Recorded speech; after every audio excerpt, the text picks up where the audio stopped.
আসসালামু আলাইকুম আল কারিমে স্বাগতম।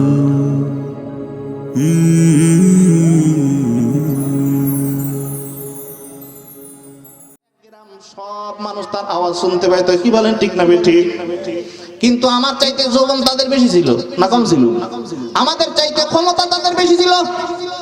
এখন তো আমাদের খাদ্য ফলন বেশি, কিন্তু ফলনগুলো আগের মতো অত স্বাদ না। এখনকার ধানের যে স্বাদ, আগের ধানের স্বাদ বেশি ছিল না কম ছিল? জোরে কন, বেশি ছিল না কম ছিল? আগে ডায়াবেটিস ছিল না, আগে স্টকের ব্যারাম ছিল না, আরো কোনো অসুখ, নতুন নতুন অসুখের খবর, নতুন নতুন রোগের আমদানি এগুলা ছিল না। কারণ কি? আগের খানাগুলা ছিল পুরা নির্ভেজাল, খানার ভিতর ছিল বড় বরকত। আর এখনকার অধিকাংশ মানুষের পেটের ভিতরেই দেখা যাবে, খুঁজে খুঁজে দেখলে হারাম হারাম খানা তার পেটের ভিতরে ঢুকছে। কে বলেন আছে না নাই? কিসের হুজুর, কিসের হাজি, কিসের কমক, কি কোন দিক দিয়ে কেমনে ইহুদি নাসারারা চক্রান্ত করে আমার পেটের ভিতরে হারাম খানা ঢুকায় দিছে? দিছে না দেয় নাই? কি বলেন, দিছে না দেয় নাই? ভালো করে খেয়াল করে দেখবেন, আপনার গায়ে আমার গায়ে যে পোশাকগুলি, এই পোশাকগুলিও দেখবেন এমন কোন ব্যবসায়িকের কাছ থেকে কেনা যেই ব্যবসায়িক সুদের কারবার করে। ঠিক নেবে ঠিক? ও আমার ভাইরা, আমার বন্ধুরা, যে কথা বোঝানোর চেষ্টা করতেছি, আমার যতটুকু ক্ষমতা, আমার যতটুকু যৌবন, এর চাইতে অনেক গুণ বেশি ছিল আমার দাদার। কি বলেন ঠিক না ঠিক? এর চাইতে অনেক বেশি ক্ষমতা, অনেক বেশি শক্তি ছিল আমার পরদাদার। তারা কিন্তু আজকে নাই। আমার দাদা বেঁচে গেছে, 100 বছর পার হয়ে গেছে। আমার দাদা ঠিক মতো বাথরুম চেনে না, ঘরের মধ্যে বাথরুম, কিন্তু বাথরুম চেনে না। এই লোকটা এমন ছিল, সারা দেশ কোথায় কি আছে না আছে সব জায়গায় ঘুরে ঘুরে বেড়াইতো। ব্যবসায়িক ছিল আমার দাদা, সব জায়গায় ঘুরে ঘুরে বেড়াইতো। কত কিছু তার জানা ছিল, কিন্তু না না, আজকে তার অবস্থাটা এমন করুন, সে ঠিক মতো রাস্তা দিয়ে হাঁটতে পারে না, নিজের বাথরুম চেনে না, ঘর চেনে না। তার ছেলে এসে বলে, আব্বা জান, বলেন আমি কি? সে বলতে পারে না, কারণ তার অবস্থা দুর্বল হয়ে গেছে। এখন তার শান্তির জায়গায় একমাত্র কবর ছাড়া আর কোথাও নাই। কি বলেন ঠিক না ঠিক? অনুরূপ আমার আপনার হায়াতের জিন্দেগিটা এমন, হায়াতের জিন্দেগি কোন সময় পুরা যাবে বলা যাবে না। কোন সময় যে আজরাইল আমার সামনে আসবে, ওরে ভাই একটু খেয়াল করে দেখেন, আপনাকে যেই কাপড়ের কাপড়টা দেওয়া হবে, আমাকে যেই কাপড়ের কাপড়টা পেঁচানো হবে, জানি না ওই কাপড়ের কাপড়টা তাঁতি ভাইরা আমার কাপড়ের কাপড়টা কি বানায় রেডি করলো কিনা। তাঁতি ভাইরা যদি আমার কাপড়গুলো রেডি করে প্যাকেটিং করে বান্ডিল বানায়া বাজারে বিক্রি করে দিয়েছে, এইবার আমি যার কাছ থেকে কিনবো তার কাছে মনে হয় কাপড়টাই অপেক্ষমান।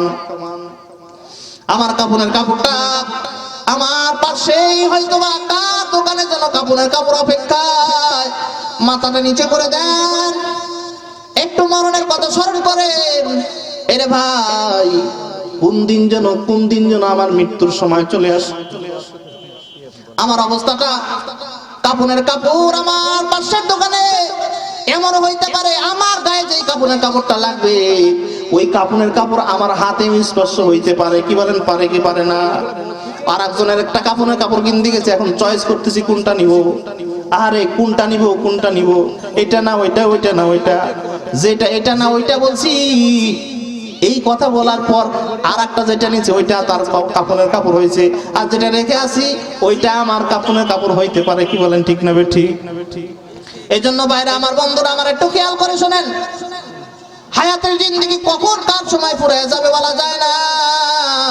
কোন সময় যেন আজরাইল আমার সামনে আসিয়া হাজির হইয়া যায়। হযরত সুলাইমান আলাইহিস সালামের সামনে, হযরত দাউদ আলাইহিস সালামের সামনে আল্লাহর এক বান্দা সে বলতেছে, হুজুর, ওই যে আজরাইলকে দেখে আমার বড় ভয় লাগে, আজরাইলকে দেখে আমার বড় খারাপ লাগে, কষ্ট লাগে। হঠাৎ করে এক আগন্তুক ব্যক্তি হযরত সুলাইমান আলাইহিস সালামের কাছে আসছে, এসে বলতেছে, ভাইজান কেমন আছেন, কি খবর? কথা বলে চলে গেছে। কিছুক্ষণ পরে মজলিস থেকে একজন মানুষ আসছে, উঠে এসে বলতেছে, হুজুর, আপনার কাছে যেই মেহমানটা আসছিল, ওই মেহমানটা আমার দিকে বারবার তাকায়, আমার বড় ভয় লাগে। কে ওই মেহমান? আল্লাহর নবী বলে, না জানার দরকার নাই। বলে, না বলেন। বলে, ওইটা আজরাইল, মালাকুল মউত। এবার আল্লাহর বান্দা ডাকতে বলে, হুজুর আপনার পায়ে হাত রাখি, আপনি দয়া মেহেরবানি করে আমাকে একটু অনেক হাজার হাজার মাইল দূরে অমুক জায়গায় রেখে আসেন। বলে কে? বলে হুজুর ওই আজরাইলকে দেখে আমার বড় ভয় লাগে, আজরাইল দেখে দেখে বড় কষ্ট লাগে। আল্লাহ নবী ডাক দিয়ে বলে, কেমনে তোমার হাজার হাজার মাইল দূরে এখন তুই আসবো? বলে হুজুর আল্লাহ আপনাকে এত ক্ষমতা দান করছে, বাতাসকে যদি অর্ডার করেন বাতাস নিয়ে যাবে। এইবার হযরত সুলাইমান আলাইহিস সালাম বাতাসে ডাক দিয়ে বলে, রে বাতাস, এই যে আল্লাহর বান্দাকে অমুক জায়গায় রেখে অমুক জঙ্গলের মধ্যে। এবার ওই জঙ্গলের মধ্যে আল্লাহর বান্দা চলে গেছে, বাতাস নিয়ে গেছে, মিনিটের মধ্যে ওইখানে পৌঁছায় দিছে। পৌঁছায় দেওয়ার পরে এবার দেখতেছে যে লোকটা হযরতে সুলাইমান আলাইহিস সালামের কাছে যে লোকটা বসে বসে গল্প করে চলে গেল, ঠিক ওই লোকটা তার কাছে কাছে আসতেছে। আল্লাহু আকবার বলেন, আল্লাহু আকবার বলেন। দেখা মাত্রই বুঝে ফেলাইছে এটা আজরাইল, কারণ নবী বলছে আজরাইল আসছিল, এটাই আজরাইল হবে। এইবার আজরাইল আলাইহিস সালাম তাকে হাতের নাগালে পাইছে। হাতের নাগালে পাওয়ার পর আল্লাহর বান্দার জান কবজ করে আবার সুলাইমান আলাইহিস সালামের কাছে হাজির হয়েছে। আসসালামু আলাইকুম ইয়া রাসূলুল্লাহ, ইয়া নবী আল্লাহ।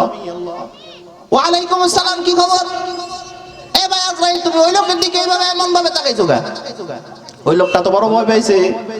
এবার আজরাইল আলাইহিস সালাম বলে, ও আল্লাহর নবী, আমি একটু টেনশনে ছিলাম যে এই লোকটার জান কবজ করার কথা অমুক হাজার হাজার মাইল দূরে, আর এই লোকটা হাজার হাজার মাইল দূরে আপনার কাছে বসে আছে, মাত্র আর কয়েক মিনিট আছে, কেমনে যাবে? তো ঠিক আমি যখন গেলাম, যাই দেখি আল্লাহর বান্দা আমার আগেই হাজির হয়ে গেছে। আমার ভাইরা, আমার বন্ধুরা, আমার আপনার মৃত্যুটা কোন জায়গায় হবে এটা কিন্তু লেখা আছে। আমার মৃত্যুটা কোন জায়গায় হবে, আপনার মৃত্যুটা কোন জায়গায় হবে এটা কিন্তু লেখা আছে। আল্লাহ পাক রব্বুল আলামিন আমার মৃত্যুটা যেইভাবে করবেন ওইটা আমার জন্মের আগে আল্লাহ তাআলা লিখে রাখছেন। সুবহানাল্লাহ। কোন ও আমার ভাইরা, আমার বন্ধুরা, তবে একটা জিনিস আল্লাহ তাআলা বলতেছেন, বান্দা তুমি নেক আমল করবা, বাস নেক আমল করতে পারবা, বদ আমল করবা, বাস নেক আমল করতে পারবা, বদ আমল করতে পারবা। فمن يعمل مثقال ذرة خيرا يره ومن يعمل مثقال ذرة شرا يره। বান্দা হাসরের ময়দানে এক জাররা পরিমাণ নেক আমল বাদ দেওয়া হবে না, এক জাররা পরিমাণ বদ আমল বাদ দেওয়া হবে না। আল-ইয়াওমা নাখতিমু আলা আফওয়াহিহিম ওয়া তুকাল্লিমুনা আইদিহিম ওয়া তাশহাদু আরজুলুহুম বিমা কানু ইয়াকসিবুন। আল্লাহ পাক রব্বুল আলামিন আমার আপনার মৃত্যু কিন্তু দিবে, হাসরের ময়দানে কিন্তু আমার আপনার দাঁড়ানোই লাগবে, না দাঁড়ায় কিন্তু পারবো না রে ভাই। আজকে যদি আমারে পুলিশ ডাকে পালাই আর এক জায়গায় চলে যাওয়া যায়, আমার নামে যদি ওয়ারেন্ট হয়, ইন্ডিয়াতে পার হইয়া পালানো যায়, আমেরিকায় পার হইয়া পালানো যায়, কিন্তু আজরাইল যেদিন আমার ওয়ারেন্টের খাতাটা নিয়ে হাজির হবে, আরে আমি যদি সাতবক জমিনের নিচেও থাকি, আজরাইল কিন্তু আমার ওইখানে যাইয়াই ধরবে। আমার ভাইরা, আমার বন্ধুরা, এই জন্য একটু মুহূর্তে বিছানায় শুয়ে পড়ি। আমি যখন মারা যাব, আমার ওই যে আমার নামের যে কাপড়ের কাপড়টা সেটা আমার কাছে নিয়ে আসবে। আরে আমার কবরে যেই কাপড়ে যেই বাঁশ দিয়া উপরে ছাউনি দিবে, আমার কবরের উপর দিয়া যেই বাঁশটা দিয়া খাড়াল দিবে, জানি না ওই বাঁশটা কি পেকে গেছে না কাটাও হয়ে গেছে। ও আমার ভাইরা, আমার বন্ধুরা, জানি না এই যে বয়ান করতে বসেছি বয়ান শেষ করতে পারবো কিনা। ও আমার ভাইরা, আমার বন্ধুরা, কত মানুষ, আরে কত বক্তা এরকম বয়ান করতে করতে বয়ানের স্টেজেই মারা যায়। কয়েকদিন আগে ওই যে রেজাউল করিম কাউসারি বয়ান করতেছিল, বয়ান করতে করতে আল্লাহর বান্দা বয়ান শেষ করছে আর আজরাইল তার সাথে দেখা করছে। এই জন্য ভাই, যা বলা যায় না, আমার মৃত্যুটা কি আজকেই হবে না কালকে হবে, কোন জায়গায় হবে কোন সময় হবে জানি না।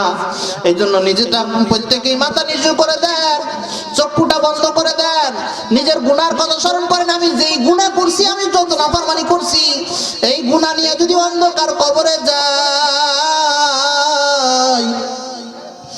জাহান্নাম ছাড়া কিন্তু কোনো উপায় হবে না। ও আমার ভাইরা, আমার বন্ধুরা, কি নিয়ে কবরে যাব? আমার আব্বা আমার কবরে কোনো উপকার করতে পারবে না, আমার ভাই আমার কবরে কোনো উপকার করতে পারবে না। শুধু আমি যখন মারা যাব আমার মা পাগলের বেশে কাঁদবে, আমার আব্বার শক্তি হারায়া যাবে কাঁদতে কাঁদতে, আমার ছোট ভাই কাঁদবে, আমার ছোট্ট মেয়েটা কেমন আব্বু আব্বু বলে কাঁদবে, আমার স্ত্রী কাঁদবে, আমার আত্মীয় স্বজন পয়লা প্রতিবেশী বন্ধুরা কাঁদবে। কিন্তু রে ভাই আমার কবরে কেউ যাবে না। ও আমার ভাইরা দেখেন তো, আপনার কবরে কে যাবে? আপনার কবরেও কেউ যাবে না, আমার কবরেও কেউ যাবে না। এইবার লোক ঠিক করি দেখি তো আমার কবরে আমার লাশটা কে কে নামাবে। একটু খেয়াল করে, আরে আমার কবরে আমার আব্বা বেশি মহাব্বত করে, এই জন্য হয়তো আমার নামতেই পারবে না। আরে আমার আত্মীয় স্বজন গুলা মহাব্বতের মানুষগুলা কবরে নামতে ভয় পাবে। ও ভাই আজকে একজন লাশের খবর শুনলাম, আল্লাহর এক বান্দা মারা গেছে কিন্তু গোসল করাবে কে? এই লোক নাই। বলে তুমি করাও, বলে তুমি করাও, আমাকে কে যেন গোসল দেওয়াবে, কে যেন আমার কাপড়ের কাপড় পরাবে। আরে ওই যে গোরস্থানে এবার দেখি তো কে কে আমার কবরে নামবে, কে কে নামবে, একটু লোক ঠিক করি। আরে ওই যে তিনজন মানুষ নামবে কবরে, নামে আমার লাশটা আপনার লাশটা দৌড়াদৌড়ি করে ওই যে কবরের মধ্যে শোয়াবে। মিনহা খলাকনাকুম ওয়া ফিহা নুঈদুকুম ওয়া মিনহা নুখরিজুকুম তারাতান উখরা বলে বলে মাটি দিবে। আর ওই যে তিনজন মানুষের মধ্যে একজন আমার মুখের উপরে হাত দিয়া বলবে বিসমিল্লাহ ওয়া আলা মিল্লাতি রাসূলিল্লাহ। আর ওই মদিনা থেকে যদি নবী বলে ওই হতভাগা গুনাহগার দাড়ি কামানো বেনামাজি উম্মতের জামিনদার আমি নবী হইতে পারবো না। কি হবে অবস্থা রে ভাই, কি হবে অবস্থা? কবরের ভিতরে কি অবস্থা হবে? কে আমার কবরে সাহায্য করবে? আরে বাজারের মধ্যে যদি আমাকে কেউ মার শুরু করে, আমাকে যদি কেউ দরাদরি করিয়া নিয়ে যায়, কত মানুষ আমাকে সাহায্য করার জন্য দাঁড়াইয়া যাবে। আমার আব্বা খবর শুনিয়ে আমার কাছে তাও দৌড়াইয়া আসবে। আরে আমার মা পাগলের মতো হইয়া এর কাছে যাবে ওর কাছে যাবে। কিন্তু কবরের মধ্যে যখন জাহান্নামের সাপগুলি আমারে পেঁচাইয়া ধরবে, ওই সময় আমারে কে বাঁচাবে? আল্লাহ ছাড়া কিন্তু কোনো উপায় নাই। ও আমার ভাইরা আমার বন্ধুরা, কিতাবের মধ্যে আসছে বেনামাজির কবরের ভিতরে যখন বেনামাজির লাশটা কবরে নামানো হয়, আরে ক্ষুধার্ত রাগান্বিত বিষাক্ত সাপগুলি 99টা সাপ কবরের মধ্যে আজিয়া হাজির হইয়া যায়। একটা সাপ পিঠের ভিতর দিয়ে ঢুকিয়া আরে পেটের মধ্যে দিয়ে বাড়াইয়া যাবে, আর একটা সাপ ঠ্যাঙের মধ্যে এই পাশ দিয়ে ঢুকিয়া ওই পাশ দিয়ে বাড়াইয়া যাবে, আর একটা গলা পেঁচাইয়া ধরিয়া জোরে যখন চাপ দিবে,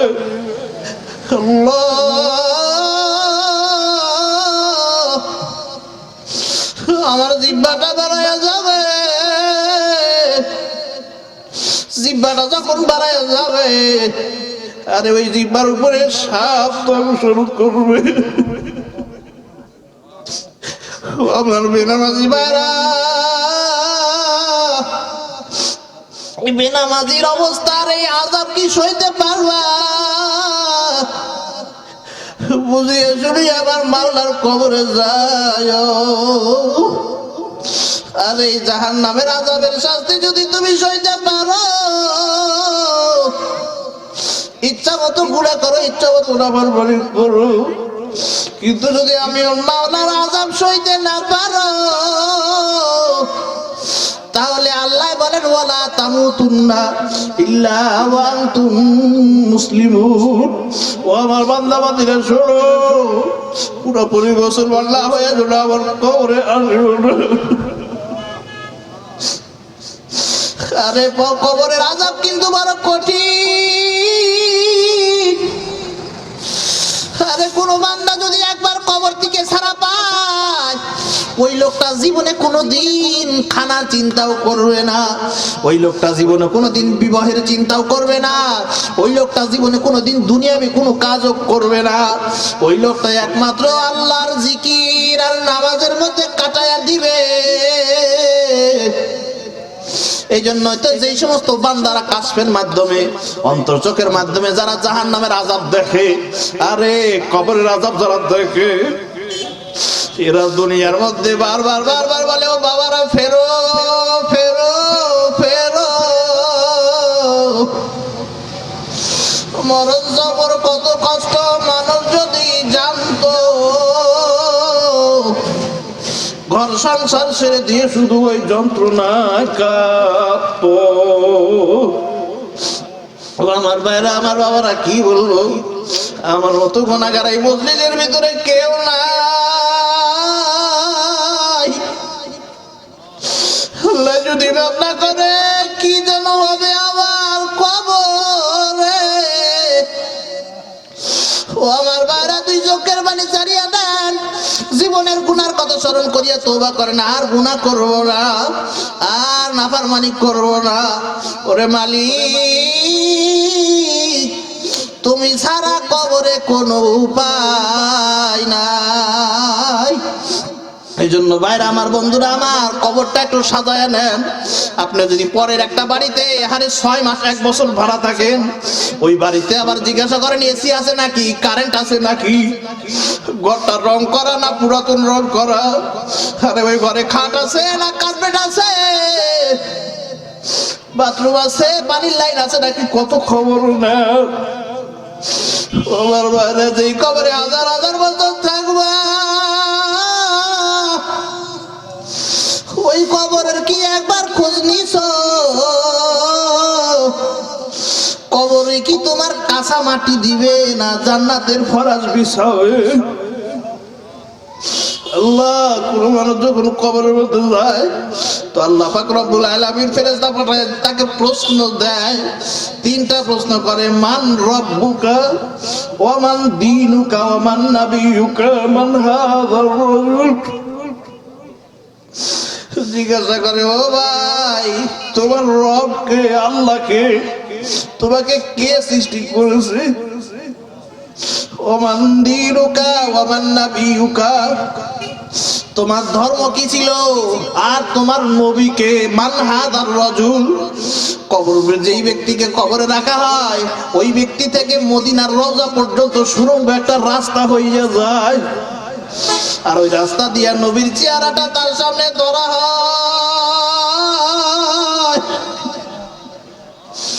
আর বলে, রে ভাই, এই লোকটারে কি চেনো? আর যদি নেককার বান্দা হয় বলবে, ওটা আমার দাঁত ভাঙা বহুদের যেই নবী, যেই নবীর দর্শনের জন্য কত কান্দা কানছি, আমার সেই দরদের নবী। আরে আর যদি গুনাহগার হয় তাহলে বলবে, লাদ্রি লাদ্রি, ওই লোকটারে চিনি না, ও ভাই জানি না, ওই কবরের ভিতরে আমি কি নবীকে চিনতে পারবো? যদি আমি নবীরে চিনতে পারি তাইলে তো আমার কোনো টেনশন নাই, আর যদি নবীরে না চিনি তাহলে তো আমার কোনো উপায় নাই। ও আমার ভাইরা, এবার আমার কবরের ভিতরে জাহান্নামের বিছানা, আগুনের বিছানা বিছায়া দেওয়া হবে। নবী বলেন, ডান পাশের মাটি বাম পাশে যাবে, বাম পাশের মাটি ডান পাশে আসবে। আমার ভাইরা, বুঝে শুনে কবরে যায়। ডান পাশের মাটি যদি বাম পাশে আছে, তাহলে আমার বাম পাশের হাড্ডি গুলা তোর ডান পাশে যাবে। আরে বাম পাশের পাজরের হাড্ডি গুলা ডান পাজরে যাবে, আর ডান পাজরের হাড্ডি গুলা বাম পাজরে যাবে। আরে কেমন যেন হবে রে। ও ভাই, কোন কোন কবরের পাশে যায় একটু দাঁড়াইলে দেখবেন কেমন যেন ভয় ভয় লাগে। বেনামাজির কবরে যখন যাবে, নাফরমান ব্যক্তিদের কবরের পাশে যায় কিছু সময় দাঁড়ায় থাকবেন, দেখবেন আপনার ভিতরে এমন একটা ভয়। আর নেককার ব্যক্তিদের কবরের কাছে যাবেন, যাই দেখবেন কেমন যেন একটা শান্তি শান্তি অনুভব হয়। ও আমার ভাইরা, কসম খোদা, কসম খোদা, নেককার মানুষের কবরের পাশে যাইয়া দাঁড়ায় দেখেন এমন একটা আনন্দ লাগে, কেমন যেন ভালো লাগে। আর নাফরমান ব্যক্তির কবরের পাশে যাইয়া দেখবেন আরে কেমন যেন শটপটি ভাব লাগে, আতঙ্ক আতঙ্ক লাগে। ও ভাই, কোন কবরের পাশে গেলে মানে তো আরে সুন্দর ফুলের সুঘ্রাণ বের হয়। আল্লাহ, কি বলবো কি বলবো। ও আমার ভাইয়ের, এক ব্যক্তির এরকম দাফন করা হয়েছে। দাফন করার পরে কবরের ভিতরে একটা জিনিস পড়ে গেছে, জানে না। এখন কবর দেওয়ার পরে বাইরে আসে পকেটে হাতে দেখে জরুরি জিনিস নাই। এবার আবার কবর খনন করছে ওই জিনিসটা নেওয়ার জন্য। যখন কবর খনন করছে, কবর খনন করিয়া দেখে মাইয়াকে তো সাদা কাপড় পরাইছি, কিন্তু না, মাইয়াতের গায়ে সাদা কাপড় নাই। তার সমস্ত শরীরের মধ্যে আরে ফুলের সুন্দর সুন্দর মালা দেখা যায়। আর কবরের ভিতরে আরে কি সুঘ্রাণ, কি সুঘ্রাণ। আল্লাহর বান্দা ওই ঘ্রাণ পাইয়া, ওই জিনিস দেখিয়া আর ওই জিনিস তুলতে পারে নাই, তার জরুরি জিনিসের কথা ভুলে গেছে। সে বলে আমার দুনিয়ার দরকার নাই, আমার কবরওয়ালার খবর নেওয়া দরকার। এবার কবরওয়ালার বাড়িতে গেছে, কবরওয়ালার বাড়িতে যায় তার স্ত্রীকে বলছে, আম্মা জান, আপনার স্বামী কি আমল করতো? বলে আমার স্বামী জংলায় কাঠ কাটিয়ে বাজারে বিক্রি করতো। আর ওই সকাল সন্ধ্যায় আমার স্বামী একটা কোরআন শরীফ ছিল। আরে ওই মহিলা জানতো না যে এটা কোরআন শরীফ। ওই মহিলা বলে ওই তাকের উপরে দেখেন একটা কিতাব আছে, ওই কিতাবটা প্রতিদিন দেখতো আর চোখ দিয়ে টপ টপ টপ টপ করে পানি ফেলতো। আল্লাহর বান্দা কত কিতাবের কাছে যায় দেখে ওইটা অন্য কোনো কিতাব না, ওইটা আমার মাওলার পাঠানো চিঠি কোরআন। ও আমার ভাইরা, আমার বন্ধুরা, জানি না আমার কবরে কোন অবস্থা হয়। আরে আমার কবরটা যদি সত্যি সত্যি জাহান্নামের গর্ত হইয়াই যায়, এ ভাই আমার বা কি উপায়, আপনারই কি উপায়? কি অবস্থা হবে আমার কবরে, আপনার অবস্থা হবে কবরে।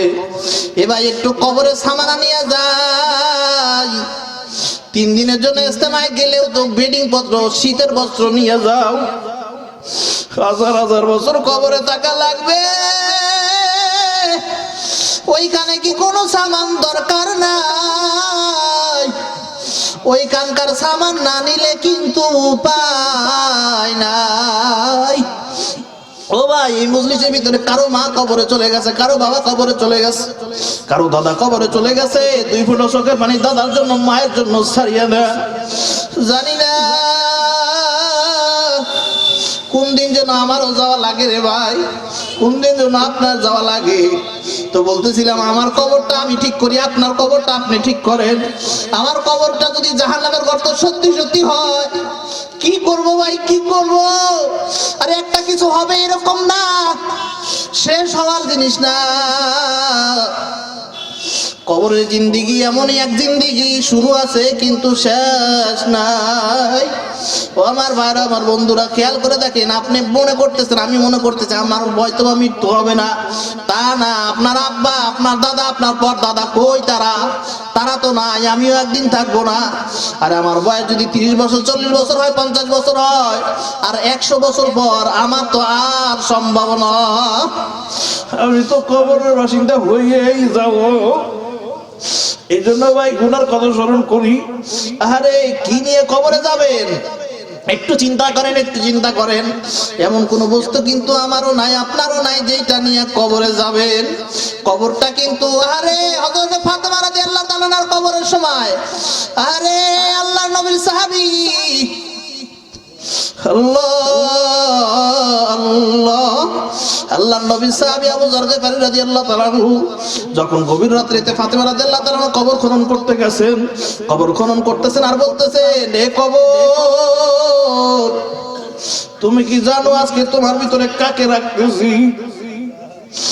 বিশ্বনবী মুহাম্মদুর রাসূলুল্লাহ সাল্লাল্লাহু আলাইহি সাল্লামের কলিজার টুকরা নয়নের মণি রাদিয়াল্লাহু তাআলা আনহাকে আজকে কবরের মধ্যে রাখতেছি। এই কবর হুঁশিয়ার, সাবধান, তুমি কি জানো আজকে তোমাকে কাকে রাখতেছি? আলী রাদিয়াল্লাহু তাআলা আনহুর স্ত্রী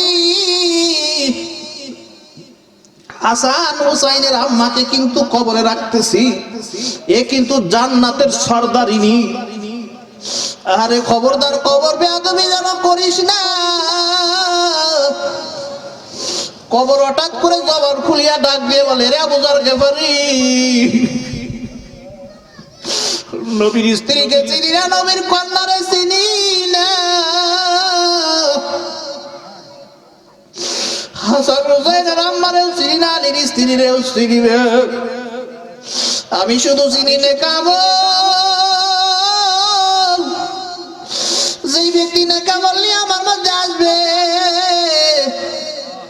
তার সাথে আমার ভালো ব্যবহার হবে, আর যে আমার সাথে হারে যে বদ আমল নিয়ে আসবে তার সাথে আমার খারাপ আচরণ হবে। আবু যর গিফারী কবর খনন করা বাদ দিয়া চলে গেছে।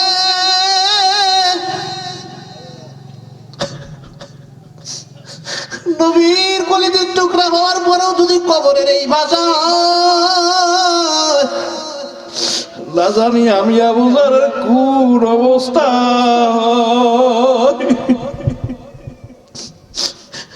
নিজের টেনশনে অস্থির হয়ে গেছে, কবর খনন করা বাদ।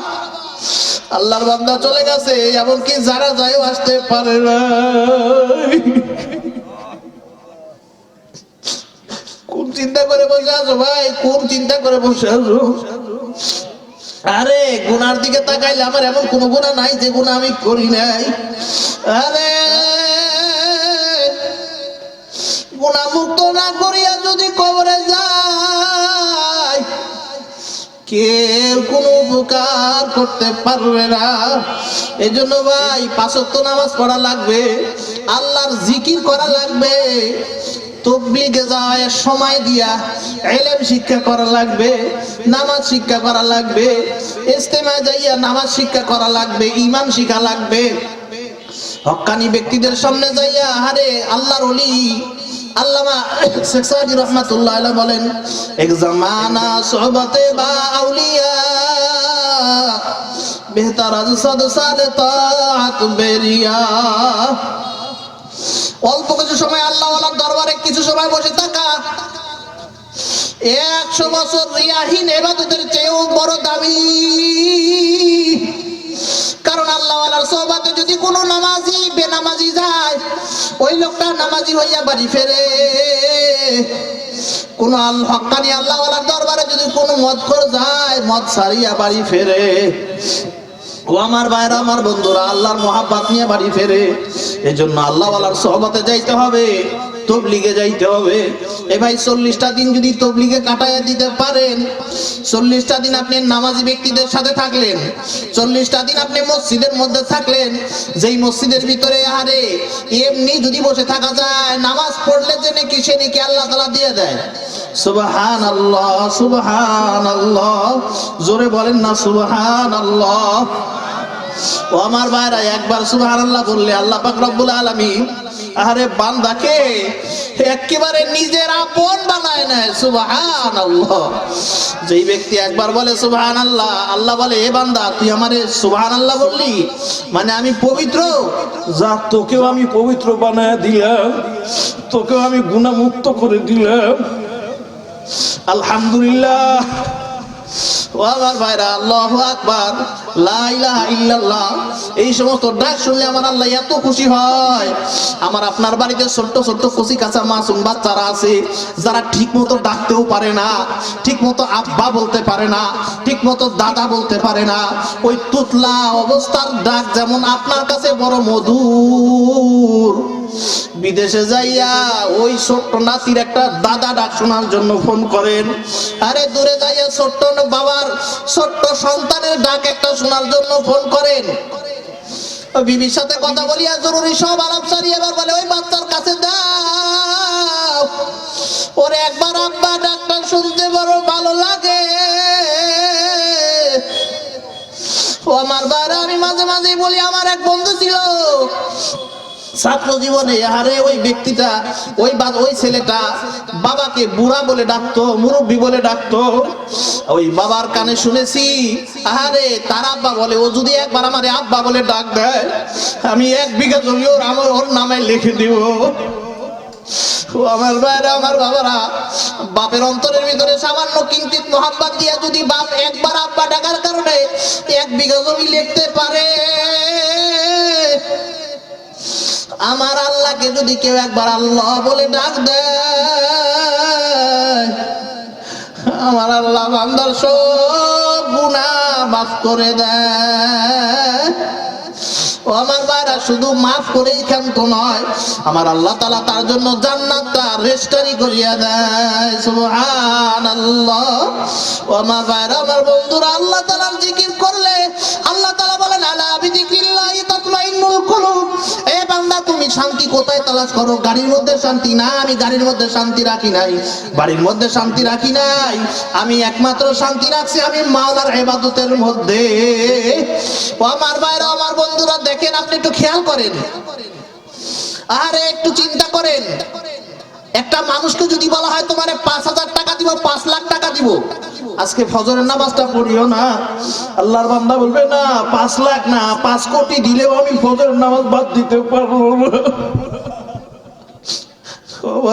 আমার বন্ধুরা একটু খেয়াল করেন, কেন? তার কি লোভ নাই? অবশ্যই লোভ আছে। আরে ভাই, তার জমি কিনতে যান, তাকে যদি বলেন 1 লাখ টাকার জমি তোমারে 5,000 টাকা কম দিব, সে রাজি হবে না, বলবে না আমার 1 লাখ টাকার জমি 1 লাখ টাকাই দিতে হবে। যদি বলে 2,000 টাকা কম দিব, বলে না তাও হবে না। তার মানে তারও অর্থের লোভ আছে। আরে কিন্তু 5 লাখ টাকা কেন, 5 কোটি টাকাও তার 1 ওয়াক্ত নামাজের দাম কোনোদিন হবে না। ও আমার ভাইরা আমার বন্ধুরা, সে কি পাইলো, আমি কি পাইলাম? আমি কেন নামাজ পড়ি না? আর একজন কেন নামাজ টাকা দিলেও বাদ দেয় না? আরে কোটি টাকা দিয়ে 1 ওয়াক্ত নামাজ বাদ দেওয়ানো যায় না। আর আমি এত বলে ওলামা একরাম বলে, আরে হাজী সাহেবরা বলে, তাবলীগের লোকজন বলে, পীর মাশায়েখরা বারবার বলে, এরে বাবা বেনামাজি কারা আছে দাঁড়ায় যাও, ওয়াদা করো নামাজ পড়বা। এত বলার পরেও আরে কত বড় বড় হুজুররা এরকম বড় বড় মঞ্চের মধ্যে বলে, এরে ভাই এই মজলিসের ভিতরে যদি কোনো যুবক থাকো আসো, আমি তোমার পা ধরলে যদি তুমি নামাজ পড়ো, আসো, তোমার 1000 মানুষের ভিতর তোমার পা ধরতে রাজি। এত কিছু বলার কারণ কি? একটাই কারণ, আল্লাহর ওয়ালারা বোঝেন যে আরে আমরা যেই বুঝটা পাইছি ওরা সেই বুঝটা পায় নাই। যদি বুঝ পাইতো, আল্লাহ যদি ওরা হেদায়েতের বুঝ পাইতো তাহলে কোটি টাকা দিয়েও নামাজ বাদ দিত না। আরে কত আল্লাহ ওয়ালারা উদাহরণ দেয়, স্রোতালা নদীর পাশে কোনো সন্তান যদি ছোট্ট বাচ্চা পানি নিয়ে খেলা করে, আর ওই স্রোতের মধ্যে কোন রকম যদি একটু পড়িয়া যায়, ও জীবনে আর উঠতে পারবে না। এমন স্রোতালা নদীর পাশে যদি কেউ খেলে, পানি নিয়ে খেলে, 2 বছর 2.5 বছরের বাচ্চা এরকম পানি নিয়ে খেলে, আর রাস্তা দিয়ে কোনো জ্ঞানী মানুষ যদি যায়, আরে ওই মানুষটা ওই ছোট্ট বাচ্চাকে কিন্তু ধুয়ে হাঁটিয়ে যাইতে পারবে না। ওই কম তার কাছে যাবে, আরে যাইয়া তাকে আদর করে, দরকার হলে জোর করে চাপ দিয়ে ধরিয়া আরে কষ্ট করে তাকে নিয়ে আসবে। যদিও ওই লোকটা তারে লাত্তি দেয়, যদিও কটু কথা কয়, তবুও জ্ঞানী মানুষ কিন্তু ওই বাচ্চারে থুইয়া আসবে না। ঠিক আল্লাহর বান্দারা, যে সমস্ত আল্লাহওয়ালারা বারবার আপনাদের হাতে পায়ে ধরতে চায়, আরে তবলিগওয়ালাদেরকে কত গালি কত কিছু বলার পরেও তারা দাওয়াত বাদ দেয় না। আরে আল্লাহওয়ালারা কতবার, কত মানুষ কত কটূক্তি করে, কত গালাগালি করে, কত কিছু কয়, এরপরেও তারা মানুষের হাতে পায়ে ধরতে বাদ দেয় না। কারণ তারা জানে আমরা যেই বুঝ পাইছি ওরা সে বুঝ পায় নাই। যদি পাইতো তাহলে মালিকের অর্ডার ছাড়া কোনো কাজ করতো না। এই জন্য ভাইরা আমার, বন্ধুরা আমার, একটু খেয়াল করেন কি নিয়ে কবরে যাবেন। আরে বয়ান তো অনেক শুনবেন, বড় বড় ওলামা একরাম আছে। আরে আমি কি বয়ান করব, শুধু এতটুকুই আপনার কাছে বলি ভাই, কবরটা ঠিক করিয়া যাই। কবর যদি ঠিক না করিয়া কবরে যাই, কবরটা কিন্তু আমার আরে রিমান্ডের অবস্থান, রিমান্ডের জায়গা। কত রিমান্ডে কত রকম শাস্তি। পায়খানার দ্বার দিয়া লোহার ডিম ঢুকায় দেয়, গরম পানি নাক দিয়ে ঢুকায়, কান দিয়ে ঢুকায়। আরে আমি শুনেছি হাতের আঙ্গুলের ভিতর দিয়ে সুচ ঢুকায়। কত রিমান্ডে কত রকম আযাব, কত রকম কষ্ট। ও ভাই, সারা দুনিয়ার যত কষ্ট আছে সব কষ্ট যদি একজনরে দেওয়া হয়, একটা গুনাহগারের মৃত্যুর সমান কষ্ট হবে না। ও আমার ভাইরা, হযরত উযাইর আলাইহিস সালাম আল্লাহ তাআলা তাকে ইন্তেকাল করাইছেন, কবরে শুয়ে পড়ছেন। 100 বছর পর, আরে শত শত বছর পর হযরতে ঈসা আলাইহিস সালাম কবরের পাশে যায় বলতেছেন, কুম বিইজনিল্লাহ, এ আল্লাহর বান্দা দাঁড়ায় যাও। দাঁড়ায় পরিচয় নিয়ে দেখে আল্লাহর নবী উযাইর আলাইহিস সালাম। ডাক দিয়ে বলে, এ ভাই উযাইর, তোমার সাথে কথা বললাম, এখন তোমাকে বলি, আমি যদি আল্লাহকে বলি আল্লাহ উযাইরকে আবার দুনিয়ায় রাখো, আমার আল্লাহ আমার কথা শুনবে, দোয়া কি করব নাকি? এবার উযাইর আলাইহিস সালাম ডাক দিয়ে বলে, ভাই ঈসা, আগে বলো আমার কি আবার মৃত্যু হবে? আমার তো একবার মৃত্যু হয়েছে, মৃত্যু কি আবার হবে নাকি? ঈসা আলাইহিস সালাম ডাক দিয়ে বলে, রে ভাই তুমি আল্লাহর নবী, মৃত্যুকে এত ভয় পাও কেন? এত কেন ভয় মৃত্যু? উযাইর আলাইহিস সালাম ডাক দিয়ে বলে, ভাই শত শত বছর পূর্বে আমার মৃত্যু হয়েছে, আমি জানি মৃত্যুর কি যন্ত্রণা। তোমার তো মৃত্যু হয় নাই, তুমি কি বুঝবে? ঈসা আলাইহিস সালাম বলে, কি অবস্থা, কেমন? আরে ঈসা আলাইহিস সালাম বলে, এই শত শত বছর আগে আমার যে আজরাইল আমাকে ধরেছিল, যে কষ্ট হয়েছিল, ওই কষ্ট এখন পর্যন্ত যায় না। ওই কষ্টের কথা পর্যন্ত আমি ভুলি না। আমার যদি দ্বিতীয়বার আবার আজরাইল জান কবজ করে, তাহলে আমি আর বাঁচতে চাই না। এ ভাই, নবী হওয়ার পরে যদি মৃত্যুটা এত কষ্টের হয়, তাহলে আমার আপনার কি অবস্থা? কি নিয়ে যাবেন, কি নিয়ে কবরে যাবেন? অন্ধকার কবরটা কিন্তু জাহান্নাম। আরে কি যে অবস্থা! আরে অনেকে বলি এত কবরের কথা কেন? এরে ভাই, কবরটাই যে আগে, কবরটা তো পরে না। এই মজলিসের মধ্যে বসছি, আর এই মজলিস থেকে উঠিয়া যাইতে পারবো না, পারবো কিনা এর কোনো নিশ্চয়তা নাই। হাসরের ময়দানে, আরে হাসরের ময়দানে জাহান্নাম যখন জোরে জোরে হুঙ্কার দিতে থাকবে, হুঙ্কার দিতে থাকবে, এমন সময় আল্লাহর ফেরেশতা একটা বোতলের মধ্যে কি যেন পানি নিয়ে আসবে। আজরাইল আলাইহিস সালাম তো একবার বান্দাকে আযাব দিছেই, জান কবজ করছেই। হাসরের ময়দানের আযাবটা কিন্তু আর অনেক বড়, অনেক বড়। আরে হাসরের ময়দানে জাহান্নাম হুঙ্কার ছাড়তে থাকবে, গুনাহগারগণ একেবারে জীর্ণ শীর্ণ হয়ে যাবে, থরথর থরথর করে কাঁপতে থাকবে।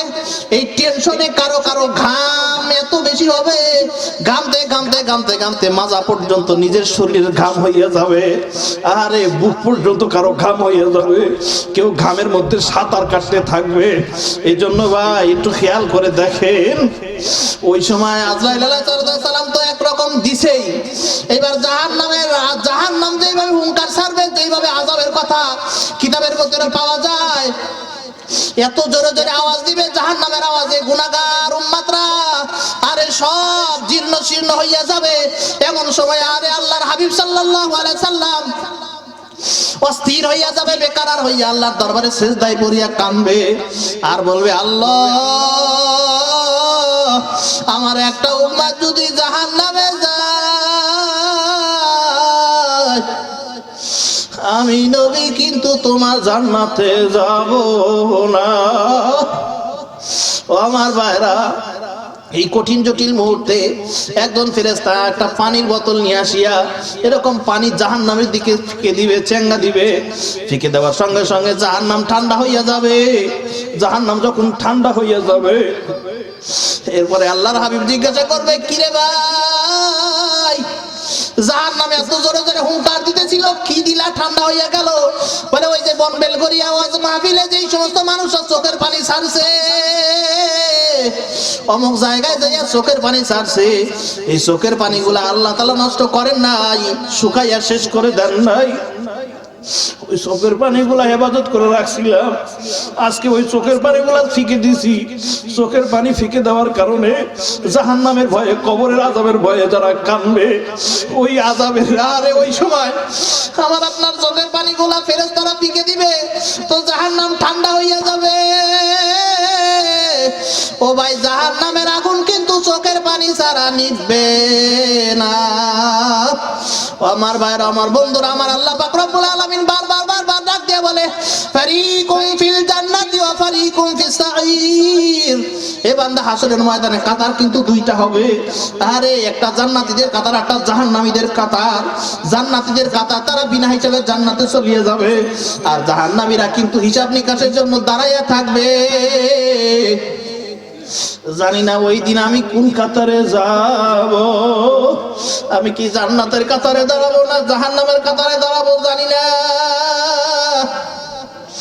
এ ভাই, যদি জান্নাতের কাতারে যাই তাহলে তো কোনো টেনশন নাই।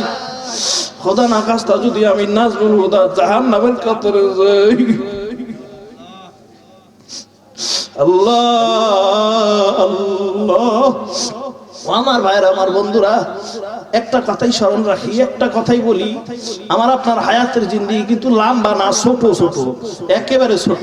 এই হায়াতের জিন্দেগির ভিতরে যদি আল্লাহকে আপন না বানাইতে পারি, আমার মতো অপদার্থ, আমার মতো জঘন্য আর কেউ পৃথিবীর জমিনে না। এই জন্য ভাইরা, আমার বন্ধুরা, আমার কথা আর লম্বা করবো না, আজানের সময় হয়ে গেছে।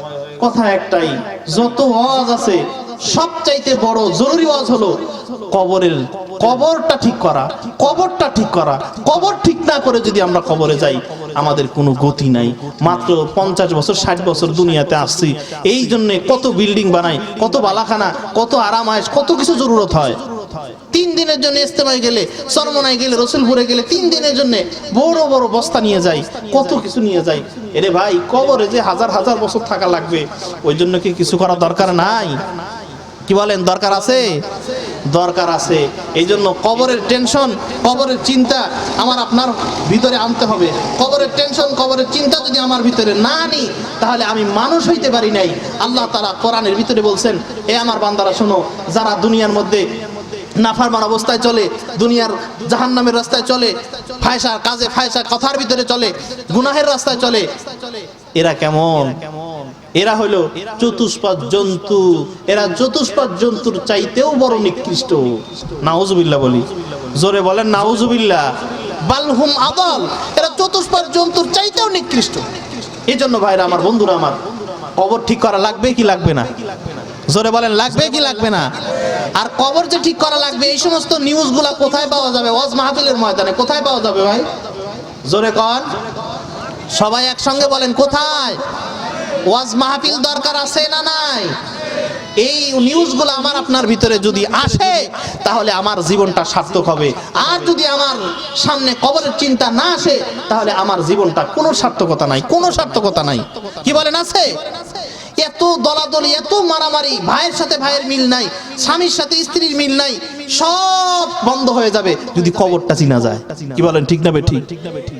যত অশান্তি আপনি বলেন, হাজার অশান্তির সিরিয়াল দাঁড় করান, আমি একটাই জবাব দিব, আপনি কবরটা চেনেন, কবর চেনেন, আপনার কবরটা চেনেন, আপনার কবর চেনে, এরপরে দেখবেন সব সমস্যার সমাধান। কি বলেন, ঠিক না বেঠিক? তো ভাই, আপনাদের কাছে একটা অনুরোধ, আমার একটা দরখাস্ত, এটা দিয়েই শেষ করব। দরখাস্তটা হলো, আপনার কে জানাজা পড়াবে এই লোকটা ঠিক করবে। 1 নাম্বার কি ভাই, আমার জানাজা কে পড়াবে এটা ঠিক করবে। 2 নাম্বার আমার কাফনের কাপড় কে পড়াবে, আমারে গোসল কে দেওয়াবে, লোকটা ঠিক করে যায়। আমার কথা অনেকের খারাপ লাগতে পারে, লোক ঠিক করে যায়। আপনার কবর, আপনার লাশ দাফন, আপনার লাশ গোসল করানো বেনামাজির হাতে যেন না হয়। আপনার কবর খননটা বিড়ি টানতে টানতে বিড়িখোর যেন কবর না খনন করে, লোক ঠিক করে যায়। আপনার অনেক দাম হইতে পারে, আমার অনেক দাম হইতে পারে, কিন্তু কবরে কোনো লাভ নাই। তো কবরটা কে খনন করবে ঠিক করে যায়, বলে যায় ভাই কবরটা তুমি খনন করো, হুজুর আমার জানাজাটা আপনি পড়ায়, এ আমার বড় ছেলে তুমি আমার জানাজাটা পড়ায়ো, ও আমার আব্বা আপনি মারা গেলে আমি আপনার জানাজা পড়াবো, আর আমি মারা গেলে আপনি আমার জানাজা পড়াবেন। আমার আব্বা জানাজার সময় যেই দরদ নিয়ে জানাজা পড়বে আর কেউ পড়বে ভাই? আপনার ছেলে আপনার জানাজা যেই দরদ নিয়ে, বুক ভাষা কান্না নিয়ে, বুক ব্যথা, বুক ভরা ব্যথা নিয়ে যেইভাবে নামাজে দাঁড়াবে, যেভাবে হাত উঁচা করবে, ওইভাবে কেউ করবে? আমার নানা যখন মারা যায় আমাকে দিছে মোনাজাত করতে, এই যে মোনাজাত শুরু করছি আমার ভিতর থেকে এত কান্না আসতেছে, কারণ আমার আলেম হওয়ার ব্যাপারে আমার নানার অনেক অবদান ছিল।